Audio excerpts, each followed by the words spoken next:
Bismillahirrahmanirrahim. Assalamualaikum warahmatullahi wabarakatuh. Alhamdulillahi ala ihsanih wa syukru lahu ala taufiqihi wa amtinanih. Asyhadu an la ilaha illallah wahdahu la syarika lahu ta'ziman li sya'nih wa asyhadu anna Muhammadan abduhu wa rasuluhu da'ila ridwanih. Allahumma salli alaihi wa ala alihi wa ashabi wa ikhwanih. Para ikhwan dan akhwat, para jamaah Masjid Tarbiyah yang dirahmati oleh Allah Subhanahu wa taala. Kita melanjutkan bahasan kita tentang Sirah Nabawiyah.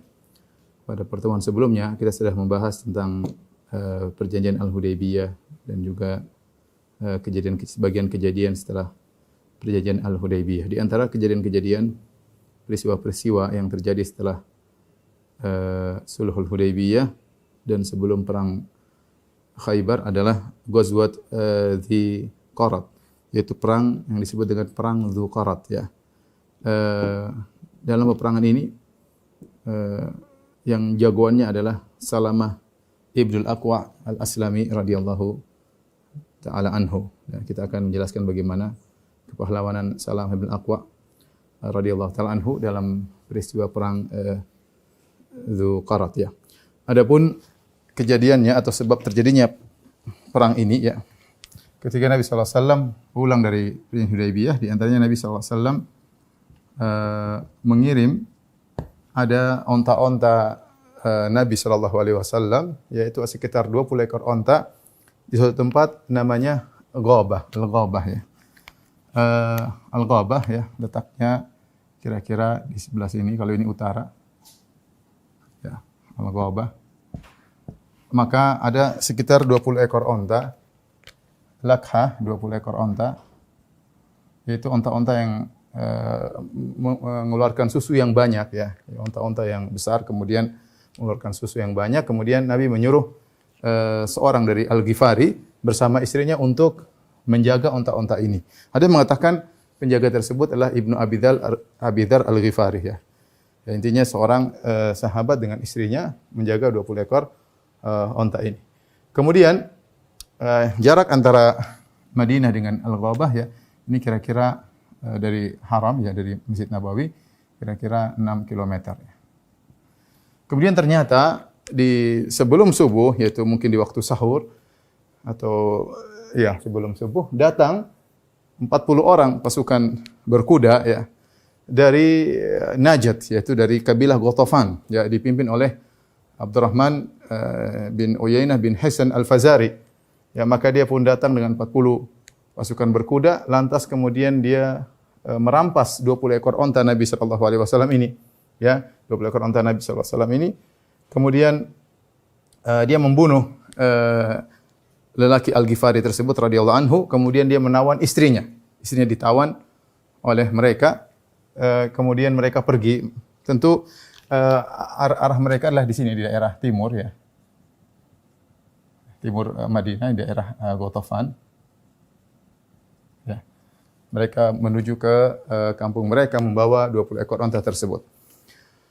Akhirnya ketika itu qadarullah kebetulan Salamah Ibnul Aqwa Al-Aslami radhiyallahu ta'ala anhu sedang pergi menuju Al-Ghabah ya, ke tempat 20 ekor onta ini digembalakan ya. Maka berangkatlah Salamah Ibnul Aqwa bersama, dia membawa kudanya Talha bin Ubaidillah, dan dia bersama gulamnya Nabi sallallahu alaihi wasallam itu Rabah ya. Kemudian dia bawa kudanya, kemudian ketika dia keluar menuju ke Ghabah, tiba-tiba bertemu dengan seseorang yang melihat peristiwa ini. Peristiwa bahwasanya ada yang mengatakan adalah budaknya Abdurrahman bin Auf yang melihat peristiwa ini, maka dia pun melaporkan kepada Salamah bin Aqwa, dan ini sebelum subuh. Ini kejadian sebelum subuh, ini kejadian malam mereka curi, kemudian Salamah bin Aqwa ketemu dengan budaknya Abdurrahman bin Auf, kemudian dia kabarkan, wahai Salamah, bahwasanya orang-orang Ghatafan dipimpin oleh Abdurrahman Ibnu Uyainah bin Hasan Al-Fazari telah merampas 20 ekor onta Nabi sallallahu alaihi wasallam. Maka Salamah kebetulan dia bawa pedang dan dia bawa anak-anak panah, semua lengkap dengan busurnya. Maka dia suruh Rabah segera membawa kudanya Talha bin Ubaidillah, suruh kembalikan kepada Talha bin Ubaidillah. Kemudian Salamah balik menuju kota Madinah, maka dia naik di sebuah bukit yang cukup tinggi, maka kemudian dia berteriak. Dia berteriak dengan suara yang sangat lantang. Dia mengatakan, "Ya Sobahah." 3 kali dia berteriak. "Ya Sobahah," dengan suara yang sangat keras. "Ya Sobahah," sehingga suaranya sampai ke kota Madinah. Ya, artinya berkilo-kilo. Sebagian ulama mengatakan, seperti Nawawi dan yang lain, bahwasanya ini kemungkinan besar adalah karamah, yaitu khawariqul adah. Karamah, bagaimana suara dia bisa sampai kedengaran. Ya, mungkin saja karena malam, tapi intinya suaranya sangat keras. Sehingga suaranya terdengar oleh Nabi SAW, terdengar oleh para sahabat ini sebelum subuh. Sebelum subuh, ya, sebelum dikumandangkan azan subuh. Maka dia berteriak, "Ya Sobahah." Itu dahulu metode ini digunakan untuk mengingatkan bahwasanya akan ada musuh yang menyerang kita di pagi hari. Artinya ini kondisi gawat darurat. Maka dia berteriak, "Ya Sobahah, ya Sobahah." 3 kali dia teriak, orang kenal suaranya Salamah Ibnul Aqwa. Maka Rasulullah SAW mendengar dan para sahabat mendengar, mereka segera berkumpul di hadapan Nabi SAW. Yang pertama datang sekitar 8 orang, pasukan berkuda, di antaranya Al-Miqdad bin Al-Aswad, di antaranya Abbad bin Bishr, di antaranya Uqasyah bin Mihsan, di antaranya Sa'ad bin Zaid, ya, di antaranya ada seorang namanya Al-Akhram bin Nadlah, ya, Al-Akhram bin Nadlah, dan sahabat-sahabat yang lainnya. Ya, maka mereka berkumpul di sekitar Nabi SAW untuk mempersiapkan pasukan mengejar musuh. Dan tentunya akhirnya akan sampai kabar kepada Nabi SAW bahwasanya 20 ekor unta Nabi dicuri dan penjaganya dibunuh oleh mereka. Apa yang dilakukan oleh Salamah Ibn Al-Aqwa radhiyallahu taala anhu? Maka dia sebelum subuh kemudian dia berjalan dan dia mengejar 40 orang tersebut. Ya. Jadi 40 orang pencuri, ya. Ya. Dari kabilah Ghatafan dipimpin oleh Abdurrahman bin Uyainah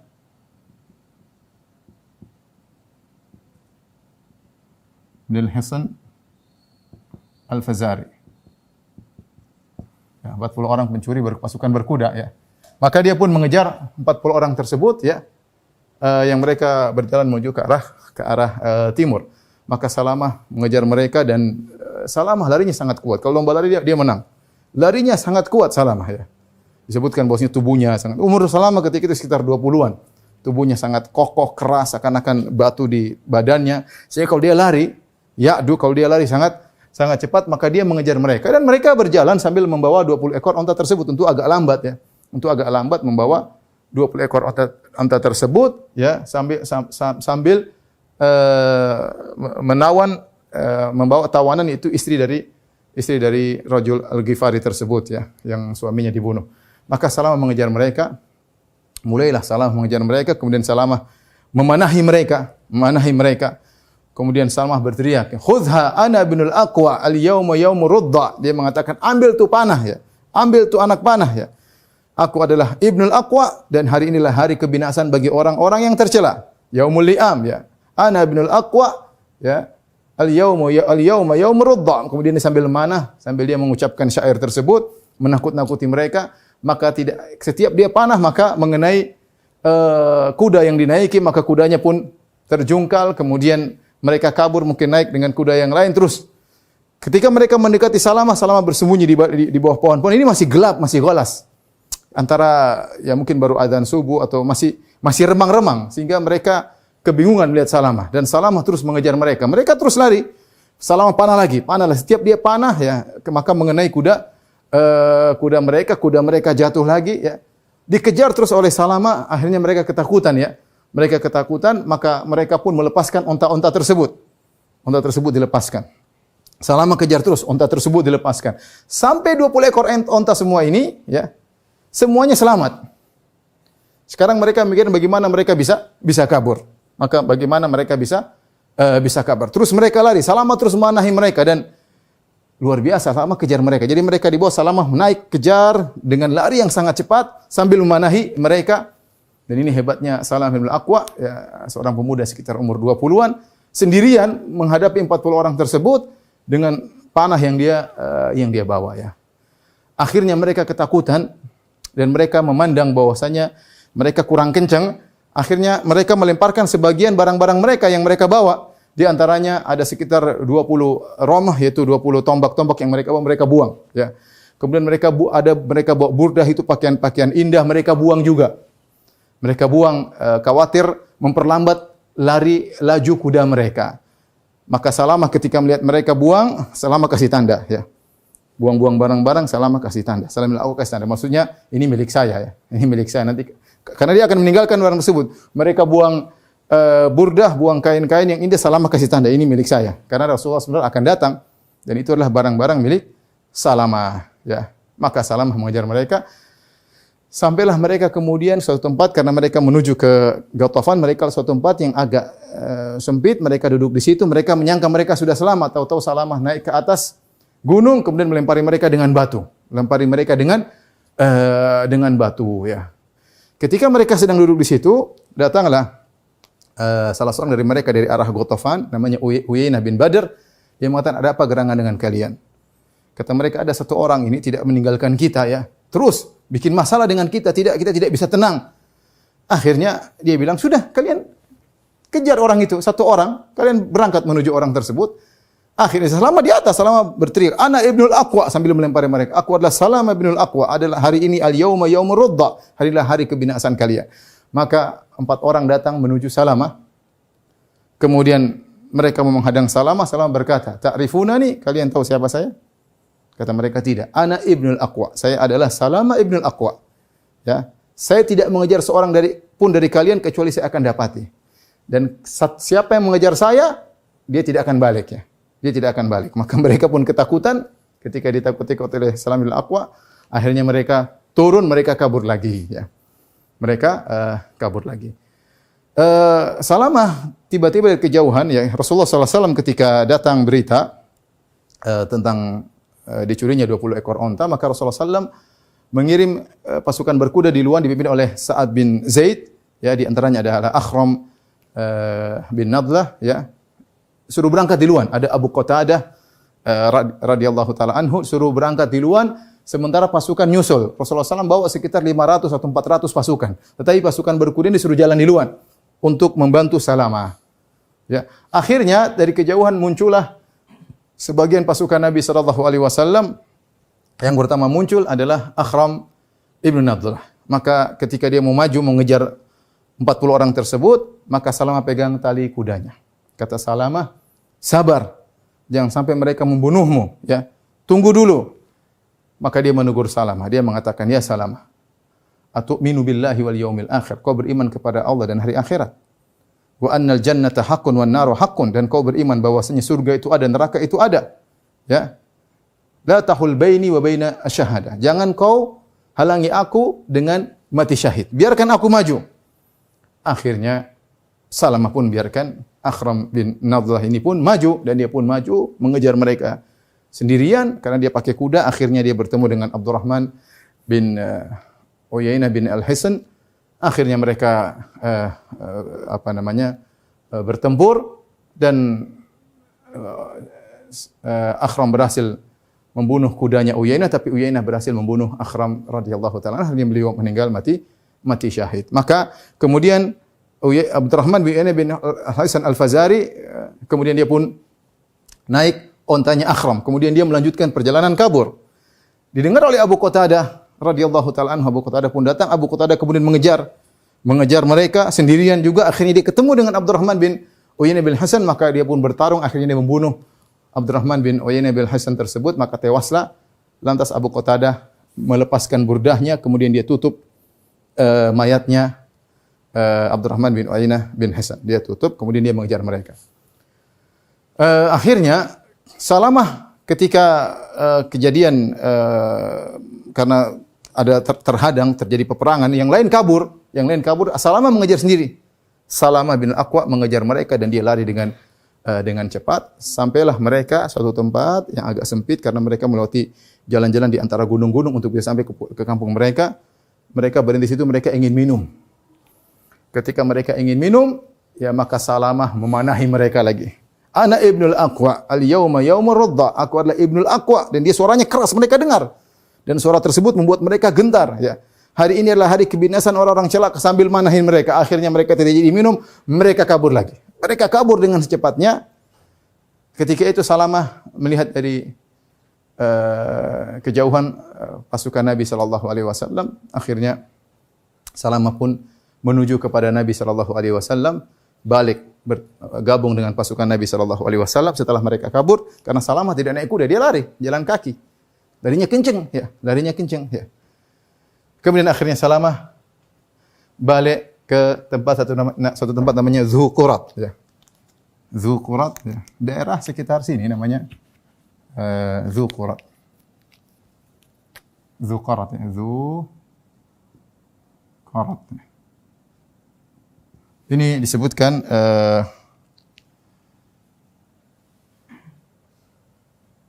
apa namanya? Dari sekitar timur laut kota Madinah dan jaraknya ya, kurang lebih 35 km atau 40 km. Sekitar 35 km. Ketika ini Salamah balik ke Nabi sallallahu alaihi wasallam, ternyata sudah terbenam matahari ke Nabi sallallahu alaihi wasallam. Jadi seharian penuh dia mengejar mereka sambil manahin mereka, ya, sambil lari, dan subhanallah. Dia pun datang Nabi sallallahu alaihi wasallam ketika itu sedang disembelihkan onta, kemudian Nabi sallallahu alaihi wasallam makan dari kabid, dari hati onta, ya, kemudian Salamah datang, ya, menemui Nabi sallallahu alaihi wasallam sambil terengah-engah, dia berkata, "Ya Rasulullah." Rasulullah bawa 500 pasukan. Kata Rasulullah, "Kirim 100 orang sama saya ingin habisi mereka." Masih semangat Salamah. "Ya Rasulullah, mana 100 orang? Kirim sama saya ingin mengejar mereka." Kata Rasulullah sallallahu sambil tertawa, ya, dan nampak apa namanya putih giginya Nabi sallallahu alaihi wasallam. Rasulullah SAW lihat bagaimana semangatnya Salamah 20 tahunan, ya. Bagaimana seharian penuh dia berperang melawan mereka, ya. Dan semua onta-onta bisa dia selamatkan, bahkan di antara orang tersebut ada yang meninggal, ya, dan yang lainnya, ya. Maka Rasulullah berkata,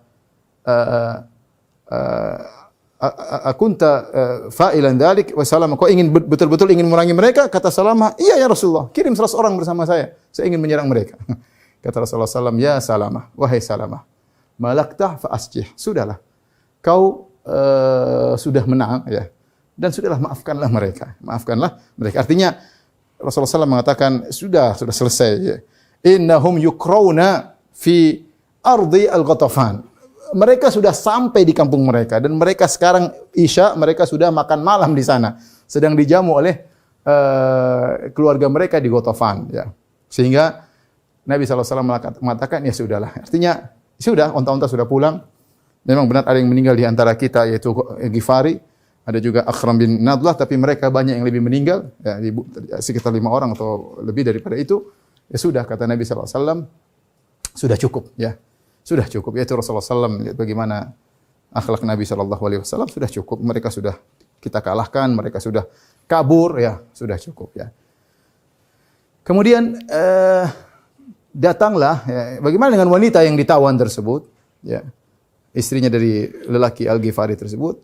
Wanita tersebut ternyata ketika mereka mulai kabur, ya, dan mereka meninggalkan onta-onta mereka, maka dia pun mendatangi setiap onta untuk dia naiki, tapi onta tersebut mengeluarkan suara. Dari 20 ekor onta itu mengeluarkan suara, ya, mengeluarkan suara. Sampai datanglah dia kepada onta Rasulullah sallallahu alaihi wasallam. Kalau nggak salah namanya Adba, ya. Dia pun naik ke onta Rasulullah sallallahu alaihi wasallam. Kemudian ternyata ontanya Rasulullah SAW tidak mengeluarkan suara. Maka dia pun segera naik onta tersebut menuju kepada Rasulullah SAW, melarikan diri, dan dia bernadar, kalau Allah menyelamatkan aku, ya, dengan onta ini, aku bernadar akan menyembelih onta ini. Ya. Jadi dia bernadar, wanita ini, kalau, ya, aku selamat, Allah selamatkan aku dari mereka dengan naik onta ini, aku akan menyembelih onta ini. Ketika dia sampai kepada Nabi SAW, ya, dia berkata, "Ya Rasulullah, aku selamat dengan unta ini dan aku bernazar, aku akan menyembelih unta ini." Rasulullah SAW merah, kata Rasulullah SAW, "Bi sama jazaitiha." Ya. Seburuk-buruk balas budi yang kau berikan kepada unta ini sudah menyelamatkan kamu kok mau menyembelih dia, ya. Maka Rasulullah SAW mengatakan, "La nadhara fi ma'siyatillah." Tidak ada nazar ditunaikan dalam rangka bermaksiat kepada Allah. Wala fi ma la yamliku ibnu Adam, dan tidak boleh bernazar pada barang yang bukan miliknya. Ini kan ontaku, bukan ontamu. Gimana aku menyembelih? Rasulullah SAW bilang, aneh kamu. Kamu ini diselamatkan sama onta, harusnya bersyukur sama onta ini, bukan malah disembelih. Lagi pula ini onta milikku, bukan milik kamu, ya. Para sahabat ketika ketika mengejar pasukan dari Abdurrahman kabilah Ghatafan, mereka mendapati saya disampaikan ketika Abu Qatadah membunuh Abdurrahman bin Uyainah bin Hasan, Abu Qatadah taruh burdahnya, bajunya, kainnya di atas mayatnya sehingga orang menyangka Abu Qatadah telah meninggal. Kata mereka, Abu Qatadah meninggal. Kata Rasulullah, tidak, itu qatilu Abi Qatadah, itu yang dibunuh oleh Abu Qatadah. Ternyata benar, Abu Qatadah kasih tanda, ini saya bunuh. Dan kita dalam pertempuran jihad, barang siapa yang membunuh seseorang, maka salapnya itu seluruh barang-barang yang dimiliki orang tersebut milik dia. Ya, milik dia. Jadi kalau misalnya si A membunuh si B ini orang kafir, maka semua yang dia miliki, pedangnya, baju perangnya, mungkin ada emasnya, pokoknya yang ada di badan dia semua milik yang membunuhnya. Semua milik yang disebut dengan salab. Setelah itu Rasulullah SAW memuliakan Salamah ibn al-Aqwa. Maka Rasulullah SAW dari Dzuqarat pulang ke kota Madinah, ya.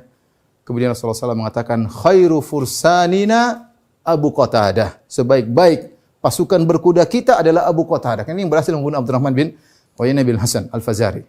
Kemudian wa khairu rajalatina Salamah bin al-Aqwa, dan pasukan pejalan kaki yang terbaik adalah Salamah. Gimana semua hari dia yang jagoannya. Dari sebelum subuh dia mengejar mereka sampai maghrib, ya. Kejar terus akhirnya dia balik, ya. Salamah bin al-Aqwa. Kemudian Nabi SAW berikan dia 2 saham bagian daripada harta yang ditinggalkan, yaitu kepada Salamah bin al-Aqwa. Setelah itu Rasulullah SAW pulang balik dengan pasukannya menuju ke kota Madinah, ya. Maka Salamah disuruh oleh Nabi SAW naik di atas onta bersama Nabi SAW, kemudian berjalan. Subhanallah, betapa indahnya perjalanan tersebut. Salamah dibonceng oleh Nabi SAW, berjalan sekitar 35 kilo dari kota Madinah, maka dia di belakang Nabi SAW, ya. Maka bagaimana dia sangat dekat, bagaimana mungkin dia memegang Nabi, dadanya dekat dengan dada Nabi SAW, bagaimana nafas-nafas Nabi SAW sampai kepadanya, keberkahan Nabi SAW sampai kepadanya, perjalanan cukup lama, dan ini pemuliaan terhadap Salamah ibn al-Aqwa radhiyallahu ta'ala anhu. Inilah kisah perang Ghazwah Dzuqarat. Disebut Ghazwah karena Nabi SAW ikut serta dalam perangan tersebut. Kalau Nabi tidak ikut serta namanya Sariyah, ini sudah pernah kita bahas, ya. Dan perang tersebut jagoannya adalah Salamah ibn al-Aqwa radhiyallahu ta'ala anhu, yang berlari sangat cepat, bahkan dia bisa mengejar kuda-kuda para kaum musyrikin. Baik, ikhwan dan akhwat yang dirahmati Allah Subhanahu wa taala. Di antara kejadian setelah dari Al-Hudaybiyah, ya,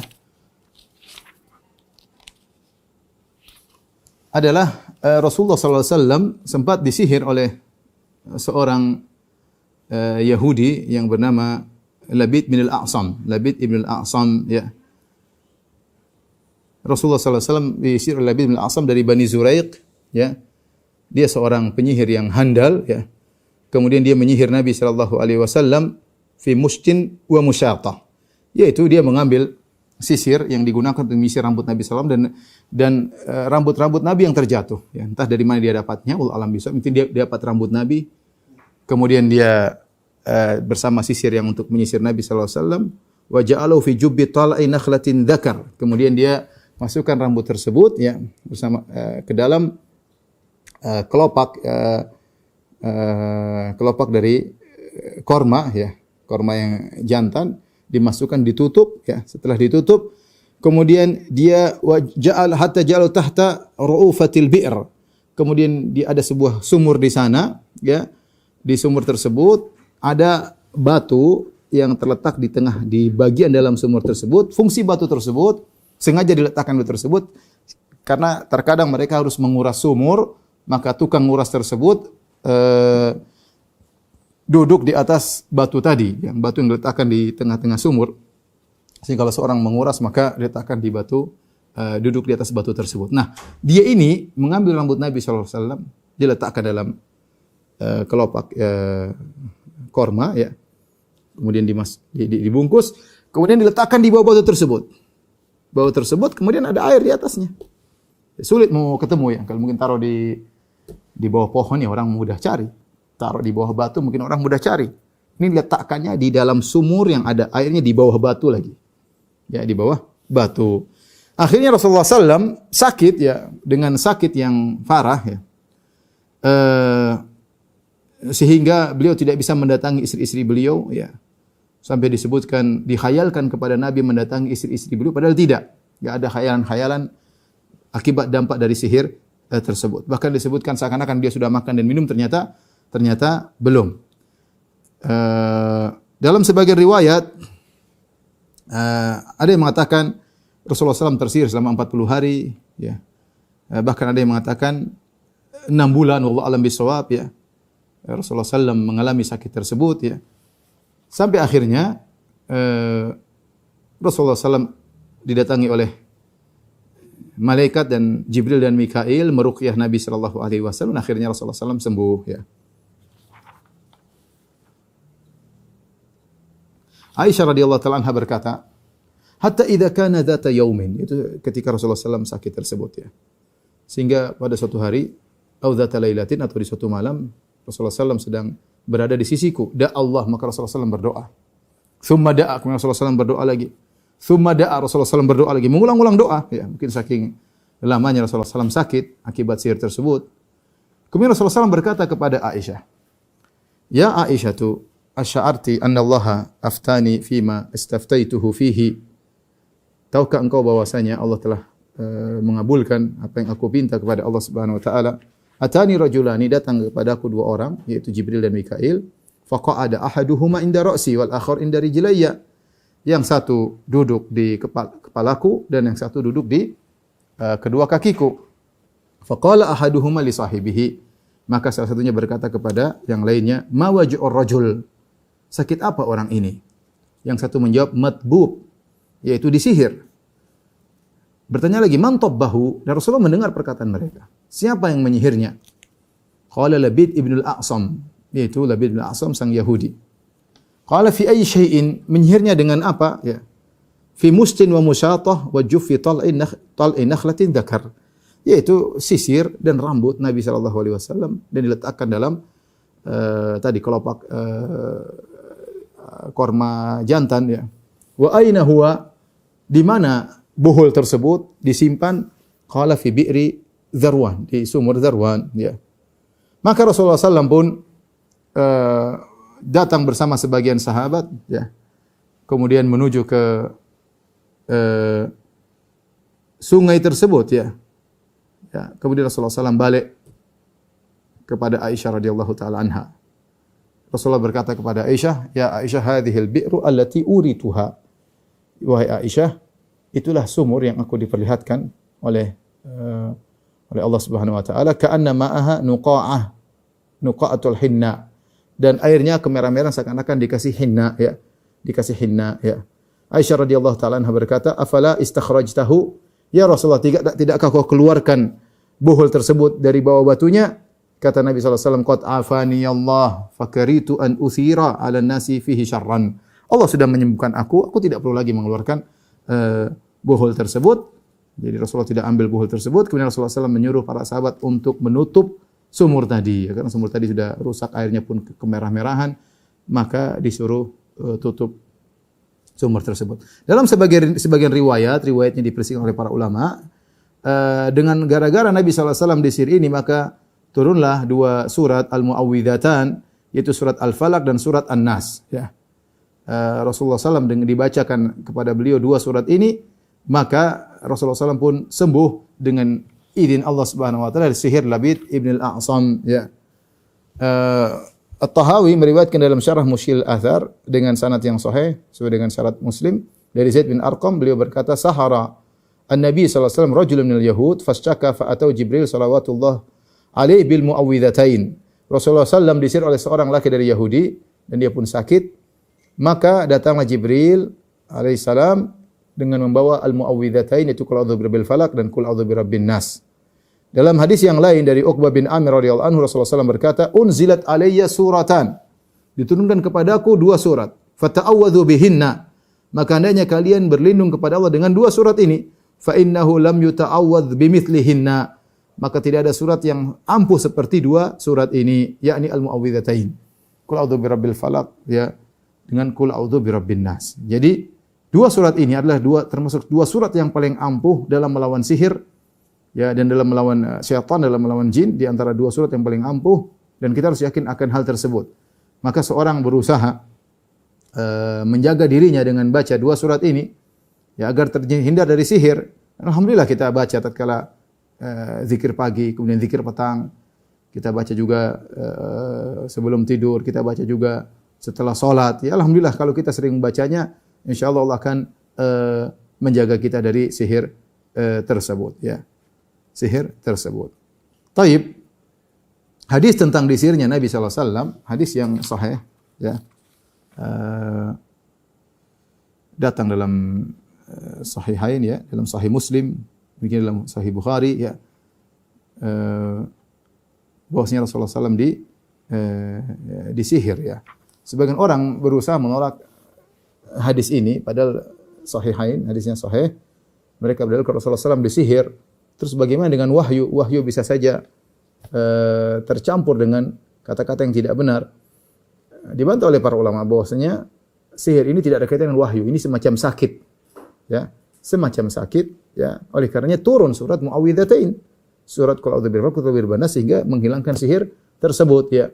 Artinya dalam kondisi Rasulullah tersihir 40 hari tersebut, bukan berarti Rasulullah SAW menyampaikan wahyu kemudian wahyunya tercampur-campur dengan kesalahan Nabi, ya, tidak. Ini hanya semacam sakit yang Rasulullah SAW dikhayalkan seakan-akan dia sudah mendatangi istrinya, menggauli istrinya, ternyata tidak. Atau dikhayalkan seakan-akan dia sudah makan dan minum, ternyata belum. Dan sudah pernah disihir sebelumnya Nabi Musa alaihissalam, ya. Nabi Musa alaihissalam ketika berduel dengan ratusan, ada yang mengatakan banyak sekali tukang sihir Fir'aun, ya. Maka yukhayyalu ilaihi min sihrihim annaha tas'a fa'awjasa fi nafsihi khifatan Musa qulna la takhaf innaka antal a'la. Dalam ayat yang lain, waja'u bi sihrin azim wastarhabuhum waja'u bi sihrin azim. Kata Allah Subhanahu wa taala, mereka mendatangkan sihir yang sangat hebat, membuat orang-orang ketakutan. Sampai sihir para penyihir, karena mereka rame-rame, ada yang mengatakan ratusan, ada yang ribuan, wallahu alam bisawab. Mereka bekerja sama, jadi bukan cuma satu tukang sihir, tapi mereka rame-rame bekerja sama untuk melawan Nabi Musa alaihissalam, sehingga sihir yang mereka buat sangat hebat. Saking hebatnya sampai semua yang hadir tersihir. Di antara yang tersihir adalah Nabi Musa alaihissalam. Nabi Musa alaihissalam, tapi tersihir matanya. Kata Allah, yukhayyalu ilaihi, dikhayalkan kepada Musa, annaha tas'a, seakan-akan tali-tali mereka benar-benar menjadi ular. Fa'awjasa fi nafsi khifatan Musa. Akhirnya Musa takut. Takut karena dia melihat seakan-akan ular tersebut benar-benar ada. Kata Allah, qulna la takhaf, jangan takut. Itu hanya sihir. Ya. Innaka antal a'la, kau akan menang. Maksudnya saya ingin menyampaikan bahwasanya sebelum Nabi SAW juga pernah tersihir Nabi Musa alaihissalam. Nabi Musa juga pernah tersihir. Tapi sihir tersebut tidak ada kaitannya. Artinya terpengaruhnya sihir tersebut kepada Nabi Musa atau kepada Nabi Muhammad tidak ada kaitannya dengan ismatul wahyi, yaitu tidak ada kaitannya dengan terjaganya wahyu daripada hal-hal yang tidak benar. Ya, ini pembahasan tersendiri, ya. Karena orang yang menolak tentang hadis Nabi disihir menyatakan kalau Nabi disihir berarti nanti wahyu kacau dong. Jawabannya tidak, ya. Justru kemudian Jibril datang membawa surat Qul a'udzu birabbil falaq, qul a'udzu birabbin nas, akhirnya Nabi sallallahu alaihi wasallam disembuhkan. Dan ini sebagai hiburan bagi kita, ya. Ya, benar bahwasanya seorang yang senantiasa menjaga diri dengan baca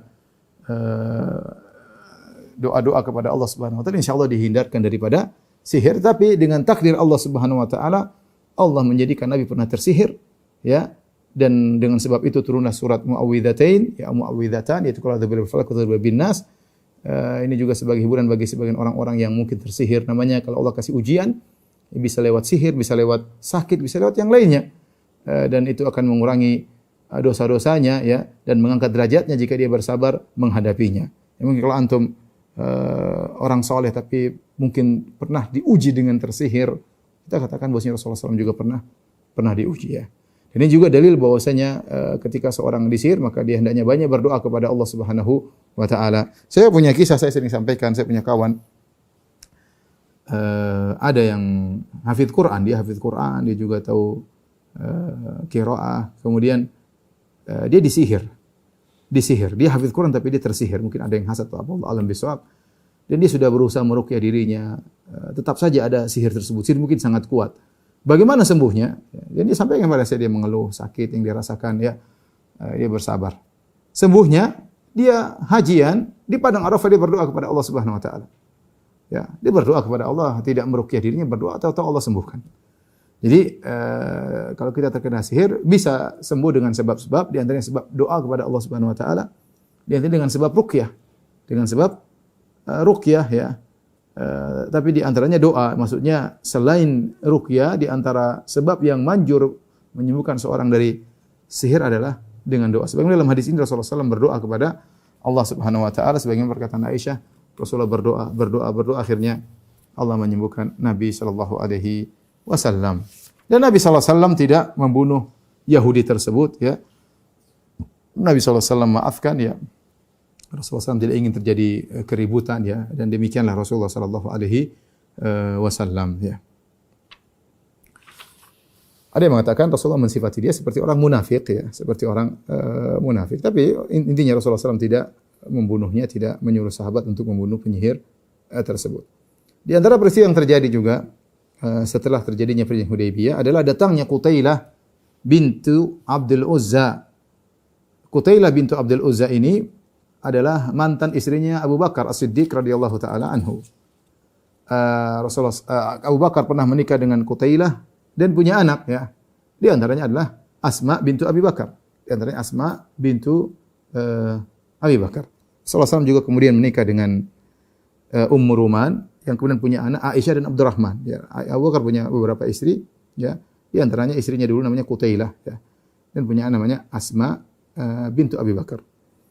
Ketika dalam perjanjian Hudaybiyah, masa gencatan senjata, sebagaimana telah kita sampaikan pada tahun 6 Hijriah, maka dua belah pihak bisa saling mengunjungi, yaitu penduduk Mekah bisa datang ke Madinah, penduduk Madinah bisa datang ke Mekah. Ini di antara kondisi yang nyaman sehingga mereka berinteraksi. Ya, dan sudah kita sampaikan akhirnya gara-gara perjanjian Hudaybiyah yang cuma berjalan sekitar 2 tahun, akhirnya yang masuk Islam sangat banyak.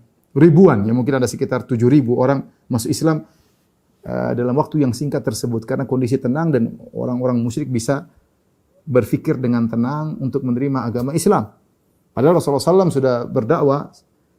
Perang Khandaq itu sekitar tahun 5 Hijriah. Ketika itu pasukan Nabi sekitar 3.000, hanya 3.000. Padahal Nabi SAW berdakwah sudah 13 tahun di Mekah dan 5 tahun di Madinah. Sekitar 18 tahun, cuma sekitar 3.000 orang pengikutnya. Bertambahnya sangat lambat orang masuk Islam. Ketika terjadi perjanjian Hudaybiyah, Rasulullah SAW kan berangkat dengan para sahabat kira-kira 1.500 orang. 1.500 orang berangkat dari kota Madinah menuju Mekah, kemudian tertahan di Hudaybiyah. Sehingga sebagaimana pernah kita sampaikan. Jadi jumlah kaum muslimin tidak banyak. Tapi setelah perjanjian Hudaybiyah, dari tahun 6 Hijriah sampai tahun 8 Hijriah, ternyata pasukan kaum muslimin kita berangkat ketika mengadakan Fatu Makkah, menyerang kota Mekah dari Madinah ke Mekah, Rasulullah SAW bawa 10.000 pasukan. 10.000 pasukan. Jadi sekitar masuk Islam di masa damai tersebut adalah sekitar 7.000 orang. Dan ini para sebagian ulama mengatakan pentingnya kondisi aman dalam berdakwah, ya. Kita berdakwah kapan saja dalam kondisi tidak aman, dalam stabilitas yang terganggu, dakwah jalan terus. Tetapi kondisi aman itu sangat penting. Ketika dalam kondisi aman kita bisa berdakwah dengan menyampaikan dalil sebisanya dan orang-orang juga bisa mencerna dengan baik. Berbeda dengan kondisi seakan dalam keadaan tertekan, sulit untuk mengembangkan dakwah, ya. Sehingga ketika kondisi nyaman tersebut terjadi kunjung-mengunjung, interaksi antara musyrikin Mekah dengan kaum muslimin di Madinah, sehingga banyak di antara mereka masuk Islam. Suatu hari datanglah Qutailah ini, datang kota Madinah, dia rindu sama anaknya. Anaknya itu Asma bintu Abi Bakar As-Siddiq radhiyallahu taala anha, ya. Dia ingin bertemu dengan Asma. Ya, namanya mereka mungkin ada kabar akhirnya ibunya ini, ibu kandungnya ingin bertemu dengan dia. Tapi Asma radhiyallahu taala anha adalah seorang wanita yang salehah. Dia takut jangan sampai dia mengambil langkah yang salah, ya. Maka dia bertanya kepada Nabi sallallahu alaihi wasallam, ya. Karena ibunya masih musyrik. Ibunya masih musyrik dan datang ingin menyambung silaturahmi dengan dia, ya. Ingin tengok putrinya, ya. Dan itu di masa perjanjian Hudaybiyah. Kata Asma, ya, qadimat alayya ummi wa hiya musyrikah fi ahdi Quraisy. Idh ahadu Rasulullah sallallahu wa muddatihim. Datang ibuku menemui aku dan dia adalah seorang wanita musyrikah, masih musyrik di zaman perjanjian Hudaybiyah. Fastaftaitu Rasulullah sallallahu alaihi wasallam, maka aku bertanya kepada Rasulullah sallallahu alaihi wasallam untuk mencari kepastian bolehkah aku berbuat baik kepada ibuku. Faqultu, aku berkata kepada Nabi sallallahu alaihi wasallam, "Inna ummi qadimat alayya wa hiya raghibah." Ya Rasulullah, sungguhnya ya ibuku datang menemuiku, dia mungkin ingin menyambung silaturahmi denganku, ada keperluan, ya. Dan dia musyrik ya Rasulullah. Afa asilu ummi, apakah aku menyambung silaturahmi dengan ibuku? Maka Rasulullah SAW berkata, "Na'am, sili ummaki." Kata Nabi SAW, "Iya, sambunglah silaturahmi dengan ibumu." Dan ini dalil bahwasanya perbedaan agama antara seorang dengan bapa dan ibu kandungnya tidak menghalangi dia untuk berbakti kepada kedua orang tuanya, dan tetap wajib baginya untuk berbakti kepada kedua orang tuanya. Sebagaimana firman Allah Subhanahu wa taala, "Wa in jahadaka 'ala an tusyrika bi ma laysa laka bihi ilmun fala tuti'huma wa sahibuhuma fid dunya ma'rufa." Jika kedua orang tuamu yang bukan sekedar musyrik bahkan memaksamu untuk berbuat syirik kepadaku, kata Allah Subhanahu wa taala, fala tuti'huma, bukan sekedar musyrik, bahkan maksa agar anaknya musyrik, ikut mereka. Fala tuti'huma, kata Allah, janganlah kau taat kepada mereka berdua. Ya, tetapi kata Allah, wa sahibuhuma fid dunya ma'rufa, hendaknya kau menggauli bersikap dengan mereka dengan sikap yang baik. Ini dalil bahwasanya orang tua meskipun musyrik, meskipun mungkin pelaku maksiat, mungkin orang zalim, mungkin orang tidak salat, mungkin orang kafir, mungkin orang murtad, mungkin apapun, tetap seorang berbakti kepada kedua orang tuanya, ya.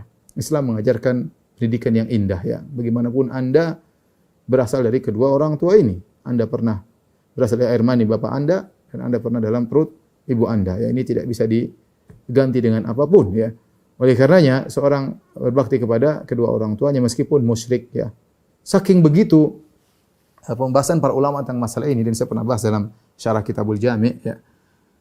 Sampai khilaf di kalangan para ulama, bagaimana jika seorang punya ibu Nasraniyah atau punya ayah Nasrani, kemudian dia minta dibelikan khamr. Nak, belikan abi khamr. Apakah anaknya wajib belikan dia khamr sementara dia punya uang? Ya. Maka para ulama khilaf dalam masalah ini. Mereka khilaf. Jadi bukan satu pendapat. Jumhur ulama berpendapat tidak boleh karena khamr maksiat dalam Islam.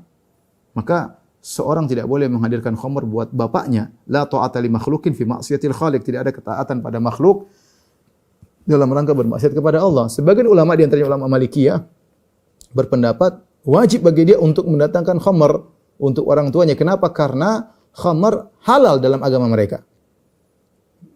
Misalnya, itu maksudnya keyakinan mereka khamr itu halal, babi itu halal.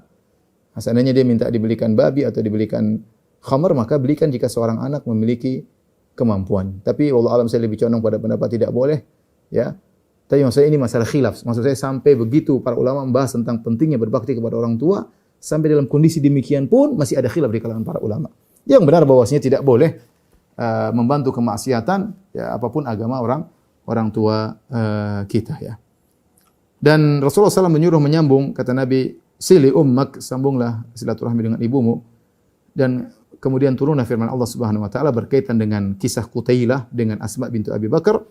Fa anzalallahu taala, Allah turunkan firman-Nya, la yanhaakumullahu 'anil ladzina lam yuqatilukum fid din wa lam yukhrijukum min diyarikum an tabarruhum wa tuqsitu ilaihim innallaha yuhibbul muqsitin. Innama yanhaakumullahu 'anil ladzina qataluukum fid din wa akhrajukum min diyarihim wa akhrajukum min diyarikum wa dhaharu ala ikhrajikum an tawallawhum wa may yatawallahum faulaika humuz zalimun. Kata Allah Subhanahu wa taala, Allah tidak melarang kalian untuk berbuat baik dan berbuat adil kepada orang-orang kafir yang tidak menyerang kalian, tidak menyerang agama, memerangi agama kalian dan tidak mengusir kalian dari kampung kalian. Silakan berbuat baik dan silakan berbuat adil kepada mereka. Innallaha yuhibbul muqsitin. Allah mencintai orang-orang yang berbuat adil. Innama yanhakumullah 'anil ladzina qataluukum fid din. Allah melarang kalian berbuat baik kepada orang-orang yang menyerang memusuhi kalian, berperang melawan kalian karena agama. Wa akhrajukum min diyarikum, yang mengusir kalian dari negeri-negeri kalian, wa dhaharu ala ikhrajukum, atau yang menolong orang-orang untuk mengusir kalian dari negeri kalian. Anta wallahum, Allah larang kalian berloyal kepada mereka. Wa may yatawallahum, siapa yang berloyal kepada mereka, fa ulaika humudz zalimun, maka mereka adalah orang-orang yang zalim. Al-Hafidz Ibnu Hajar dalam Fathul Bari ketika membahas hadis ini dia berkata, wa yustanbatu min hadzal hadis. Di antara faedah daripada hadis ini, hadis kisah Qutailah dengan Asma, wujubu nafaqatil abil kafir wal ummil kafirah wa in kana al waladu musliman, ya. Wajib untuk menafkahi ayah yang kafir atau ibu yang kafir meskipun anaknya muslim, ya. Ya, meskipun anaknya muslim. Kemudian wa fihi muwada'atu ahlil harbi wa muamalatum fi zamanil hudnah. Dan di sini boleh mengadakan perjanjian damai, ya, dengan orang kafir yang sedang berperang, dan ini boleh, ya, kita buat perjanjian damai, ada negeri Islam dengan negara kafir, ya. Kemudian bermuamalah dengan mereka di zaman perjanjian damai tersebut, di zaman gencatan senjata. Jadi Rasulullah SAW ketika berinteraksi dengan orang kafir dengan berbagai macam model. Terkadang Rasulullah SAW berinteraksi dengan mereka dalam kondisi peperangan, sebagaimana terjadi dalam perang Badar, dalam perang Khandaq, dalam perang Uhud dan yang lainnya. Terkadang Rasulullah SAW berinteraksi dengan mereka sebagai satu penduduk negara, seperti Rasulullah SAW di kota Madinah ada orang-orang Yahudi dari Bani Qainuqa, Bani Nadir dan Bani Quraidah, dan juga ada sebagian orang musyrikin di awal Nabi SAW datang kota Madinah. Tapi mereka bertetangga dan sama-sama penduduk kota Madinah, dan mereka punya perjanjian untuk bela negara kalau diserang dari luar. Meskipun akhirnya Yahudi berkhianat, tapi Rasulullah SAW punya perjanjian. Kemudian Rasulullah SAW juga bermuamalah dengan melakukan perjanjian damai, ya, dengan orang musyrikin Quraisy dalam perjanjian Hudaybiyah. Dan Nabi SAW juga terkadang berkoalisi, ya, sebagaimana ketika sudah kita sampaikan, yaitu ketika terjadi perjanjian Hudaybiyah, kabilah Khuza'ah mereka musyrik. Kabilah Khuza'ah musyrik tapi berkoalisi dengan kaum muslimin, dan Bani Bakar kalau tidak salah berkoalisi dengan kafir Quraisy. Jadi ini masalah hubungan antara suatu negara dengan negara kafir butuh siasat, butuh politik, dan memandang maslahat dan mudarat. Jadi maksud saya hubungan kita dengan orang kafir bukan hanya satu hubungan saja. Karena sebagian orang menganggap hubungan kita dengan orang kafir cuma perang doang. Ya, cuma perang doang. Kita dengan orang kafir harus perang terus. Ya, padahal hubungan seorang muslim dengan kafir bisa bermacam-macam. Makanya orang kafir ada 4 macam. Ada namanya kafir zimmi. Kafir zimmi itu orang kafir yang tinggal di negara muslim dan dia bayar jizyah sebagai bukti dia tunduk kepada aturan kaum muslimin, dan dia mendapatkan hak-haknya sebagai warga negara. Namanya kafir zimmi. Ada namanya kafir mu'ahad. Kafir mu'ahad itu orang kafir dari negara yang punya perjanjian damai dengan negara muslim, ya. Kafir mu'ahad, ya. Kemudian namanya kafir musta'man. Kafir musta'man yaitu kafir di negara yang sedang berperang dengan kita, tapi dia minta pengamanan dan kita harus mengamankan, tidak boleh kita bunuh. Ya, ini semua kafir ini, kafir zimmi, kafir mu'ahad, kafir musta'man tidak boleh dibunuh. Barang siapa membunuh maka dosa besar. Kata Nabi SAW, man qatala mu'ahadan lam yarah raihatal jannah. Barang siapa membunuh kafir yang punya perjanjian damai, dia tidak akan mencium bau surga. Tidak boleh darah mereka, tidak boleh ditumpahkan, harta mereka terjaga. Satu model kafir yang kita boleh bunuh dan kita boleh ambil hartanya, yaitu kafir harbi, yaitu kafir yang berperang. Ya. Namanya berperang wajar. Kalau kita bunuh orang, kita sedang berperang, tidak ada yang mencela. Tidak ada yang mencela karena kalau kita tidak bunuh, dia yang bunuh kita. Tapi kalau kita bunuh 3 kafir model lainnya dalam kondisi aman, kita bunuh. Ya. Ada perjanjian damai, kita bunuh. Ya.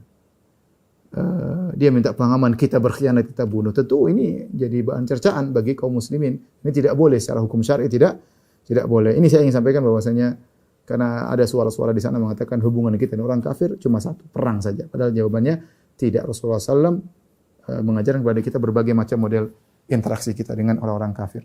Wallahu a'lam bishawab. Demikian saja apa yang bisa saya sampaikan pada kesempatan kali ini. Kurang lebihnya saya mohon maaf. Wabillahi taufiq wal hidayah. Assalamualaikum warahmatullahi wabarakatuh.